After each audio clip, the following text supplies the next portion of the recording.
again, we have Tory deputy chairman to rebel over Rwanda Bill. The story already covered by Josh. And just adding on what you said about the gunships in the Mediterranean, some Italian politicians did suggest that. And what they did more pragmatically, they cooperated with Gaddafi at that time so that they would provide him with patrols and training, Libyan forces, so they would patrol their own coast. Unfortunately, since some Western powers and Obama, including Obama, toppled Gaddafi, Libya turned into a highway. I didn't have you as a big Gaddafi fan.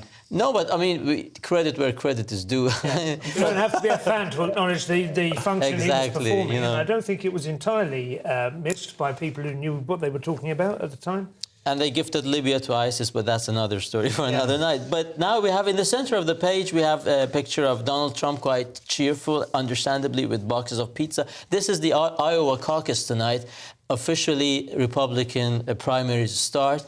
And as if Donald Trump needed any help, which he doesn't because he's miles ahead of his two chasers, it's going to be -9 degrees Celsius, which favors the sort of ardent supporters who would get out to vote, which Donald Trump That's has. true, although when it comes to the actual election, you no longer need to actually physically leave your home or indeed lift a pen. I think if you just blink in an approved manner or something now, you can get a ballot in.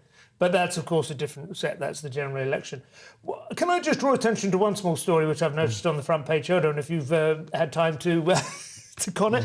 Highgate to offer grave next to Karl Marx for £25,000. That's good. That's good money. Yeah. Does that not slightly fly in the face of the legacy of what Karl Marx stood for, or even about the, putting aside the fact that his legacy is tens of millions of dead? Yeah. What do we think about Karl Marx's The irony, right? Yeah. Like massively commercialized T-shirts with Che Guevara pictures on them, very popular among lefty European students. I mean, what people... It's not the exact opposite. You wouldn't say Hitler, but who would you say might be a similar right-wing philosopher of similar import? I don't know, but yeah, it is bizarre, obviously, but there are rich communists out there. Yeah. It'd be ridiculous. Maybe you just want to have some foot traffic. You know, people get a bit bored. Everyone's checking out the Marx one, and they go, "Who's this?